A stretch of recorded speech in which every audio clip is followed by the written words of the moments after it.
Yohanes pasal 18. Setelah Yesus mengatakan semuanya itu, keluarlah ia dari situ bersama-sama dengan murid-muridnya, dan mereka pergi ke seberang sungai Kidron. Di situ ada suatu taman, dan ia masuk ke taman itu bersama-sama dengan murid-muridnya. Yudas yang mengkhianati Yesus tahu juga tempat itu, karena Yesus sering berkumpul di situ dengan murid-muridnya. Maka datanglah Yudas juga ke situ dengan sepasukan prajurit dan penjaga-penjaga bait Allah yang disuruh oleh imam-imam kepala dan orang-orang Farisi, lengkap dengan lentera, suluh, dan senjata. Maka Yesus, yang tahu semua yang akan menimpa dirinya, maju ke depan dan berkata kepada mereka, "Siapakah yang kamu cari?" Jawab mereka, "Yesus dari Nazaret." Katanya kepada mereka, "Akulah dia." Yudas yang mengkhianati dia berdiri juga di situ bersama-sama mereka. Ketika ia berkata kepada mereka, "Akulah dia," mundurlah mereka dan jatuh ke tanah. Maka ia bertanya pula, "Siapakah yang kamu cari?" Kata mereka, "Yesus dari Nazaret." Jawab Yesus, "Telah kukatakan kepadamu, akulah dia. Jika aku yang kamu cari, biarkanlah mereka ini pergi." Demikian hendaknya supaya genaplah firman yang telah dikatakannya, "Dari mereka yang engkau serahkan kepadaku, tidak seorang pun yang kubiarkan binasa." Lalu Simon Petrus yang membawa pedang menghunus pedang itu, menetakkannya kepada hamba imam besar dan memutuskan telinga kanannya. Nama hamba itu Malkus. Kata Yesus kepada Petrus, "Sarungkan pedangmu itu. Bukankah aku harus minum cawan yang diberikan Bapa kepadaku?" Maka pasukan prajurit serta perwiranya dan penjaga-penjaga yang disuruh orang Yahudi itu menangkap Yesus dan membelenggu dia. Lalu mereka membawanya mula-mula kepada Hanas, karena Hanas adalah mertua Kayafas, yang pada tahun itu menjadi imam besar. Dan Kayafaslah yang telah menasihatkan orang-orang Yahudi. Adalah lebih berguna jika satu orang mati untuk seluruh bangsa. Simon Petrus dan seorang murid lain mengikuti Yesus.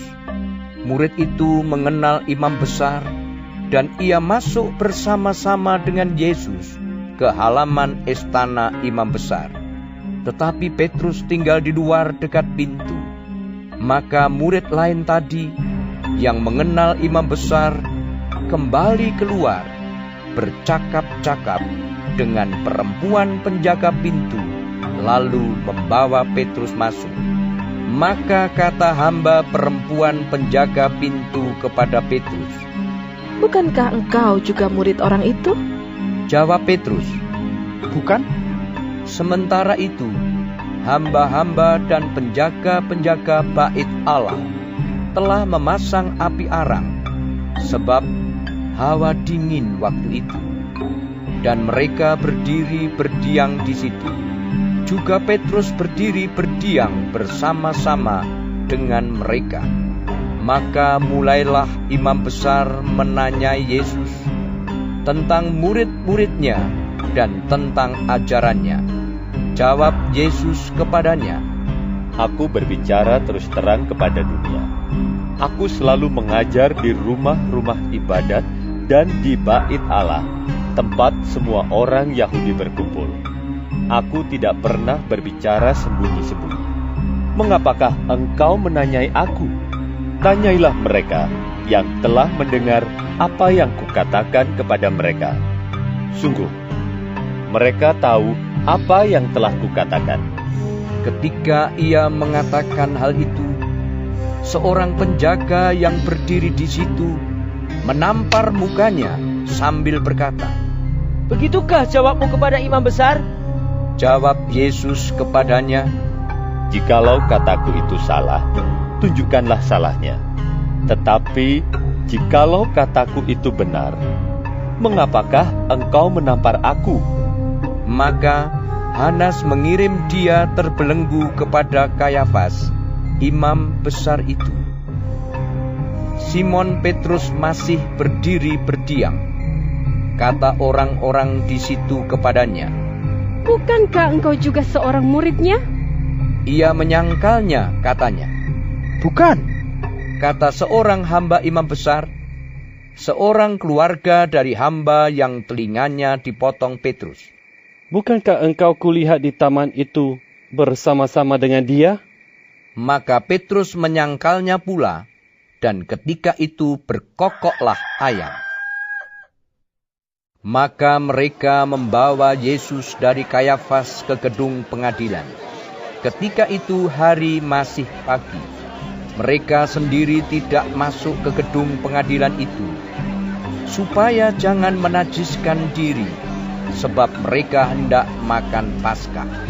Sebab itu Pilatus keluar mendapatkan mereka dan berkata, "Apakah tuduhan kamu terhadap orang ini?" Jawab mereka kepadanya, "Jikalau ia bukan seorang penjahat, kami tidak menyerahkannya kepadamu." Kata Pilatus kepada mereka, "Ambillah dia dan hakimilah dia menurut hukum Tauratmu." Kata orang-orang Yahudi itu, Kami tidak diperbolehkan membunuh seseorang.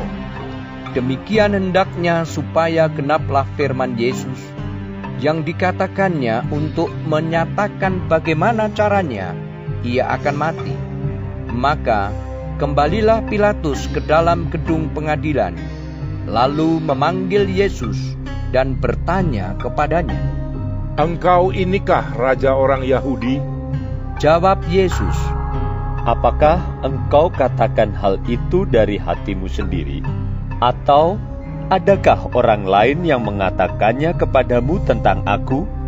Kata Pilatus, "Apakah aku seorang Yahudi? Bangsamu sendiri dan imam-imam kepala yang telah menyerahkan engkau kepadaku. Apakah yang telah engkau perbuat?" Jawab Yesus, Kerajaanku bukan dari dunia ini. Jika kerajaanku dari dunia ini, pasti hamba-hambaku telah melawan, supaya aku jangan diserahkan kepada orang Yahudi. Akan tetapi, kerajaanku bukan dari sini. Maka kata Pilatus kepadanya, "Jadi engkau adalah raja?" Jawab Yesus, Engkau mengatakan bahwa aku adalah raja. Untuk itulah aku lahir dan untuk itulah aku datang ke dalam dunia ini, supaya aku memberi kesaksian tentang kebenaran. Setiap orang yang berasal dari kebenaran mendengarkan suaraku. Kata Pilatus kepadanya, "Apakah kebenaran itu?" Sesudah mengatakan demikian, keluarlah Pilatus lagi mendapatkan orang-orang Yahudi dan berkata kepada mereka, "Aku tidak mendapati kesalahan apapun padanya. Tetapi pada kamu ada kebiasaan bahwa pada Paskah aku membebaskan seorang bagimu. Maukah kamu supaya aku membebaskan raja orang Yahudi bagimu?" Mereka berteriak pula, "Jangan dia! Langgang Barabas!" Barabas adalah seorang penyamun. Shalom semua jemaat Tuhan. Kembali kita di dalam pendalaman Alkitab Clearside. Sekarang kita sudah memasuki kitab Yohanes 18. Tuhan Yesus memberkati. Di dalam ayat 1 sampai 11, Yesus ditangkap. Setelah Yesus memberitahukan akan kematiannya di pasal 17, di nats ini Yesus melukiskan bagaimana reaksi Yesus menghadapi kedatangan Yudas si pengkhianat dengan rombongan serdadu. Dan di nats ini Yohanes tidak mencatat akan pergumulan doa Yesus di Taman Getsemani tersebut. Yesus mau ditangkap dan tempat penangkapan tersebut adalah tempat yang sering Yesus kunjungi untuk memelihara persekutuannya dengan Bapa dan para murid-muridnya. Itulah sebabnya Yudas mengetahui tempat itu. Yudas datang bukan sebagai murid tapi sebagai pemandu yang mengkhianati Yesus. Yesus sama sekali tidak menunjukkan keinginan untuk menyelamatkan diri, apalagi ketakutan. Tetapi sebaliknya, wibawa ilahinya tampak jelas ketika ia menjawab, "Akulah dia." Dan hampir bersamaan dengan itu, kasih Yesus kepada para murid-muridnya dinyatakan dengan meminta agar mereka diizinkan pergi oleh serdadu tersebut. Petrus rupanya telah menyiapkan pedang dan menyerang seorang hamba imam, dan Yesus berkata, "Sarungkan pedangmu." Pengkhianatan dan permusuhan tidak boleh dilawan dengan permusuhan. Kekerasan jangan dibalas dengan kekerasan, karena pedang tidak dapat menyelesaikan masalah. Hanya kasih yang mampu menutupi permusuhan dan mengganti angkara murka dan penyelamatan. Kasih Allah yang ingin menyelamatkan orang-orang pilihannya itu hanya dengan jalan kematian Yesus.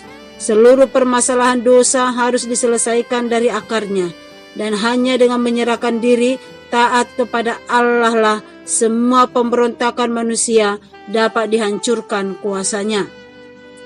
Di dalam ayat 12-27, Yesus di hadapan Hanas dan Petrus menyangkal Yesus. Para prajurit menangkap dan membawa Yesus menghadap mantan imam besar yang adalah mertua Kayafas, yaitu Hanas. Dialah Hanas yang secara tidak langsung pernah menubuatkan kematian Yesus di dalam ayat 14.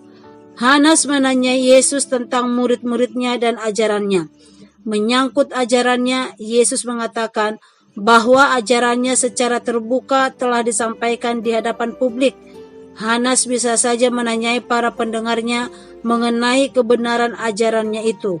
Namun Hanas tidak melakukannya, tetapi ia malah membiarkan Yesus diperlakukan secara kasar oleh seorang penjaga. Menyangkut murid-muridnya, Yesus memilih diam karena melindungi mereka. Tetapi Petrus menyangkal gurunya dan berbohong demi keselamatan diri dia sendiri. Banyak mungkin yang mencemooh Petrus ini, tetapi terkadang kita pun demikian, mungkin tidak secara langsung. Tetapi seberapa sering kita tutup mulut ketika seharusnya menyuarakan kebenarannya? Berapa banyak kesempatan saat kita akan bersaksi tentang iman kita, tetapi kita memilih untuk diam? Karena itu, marilah kita belajar setia, belajar untuk tidak kompromi dengan dunia ini. Di dalam ayat 28-40, Yesus di hadapan Petrus dan Yesus dihukum mati. Hidup orang Yahudi penuh dengan kemunafikan. Di sisi lain, mereka secara ketat berusaha memenuhi tuntutan hukum Taurat dan tradisi buatan mereka sendiri.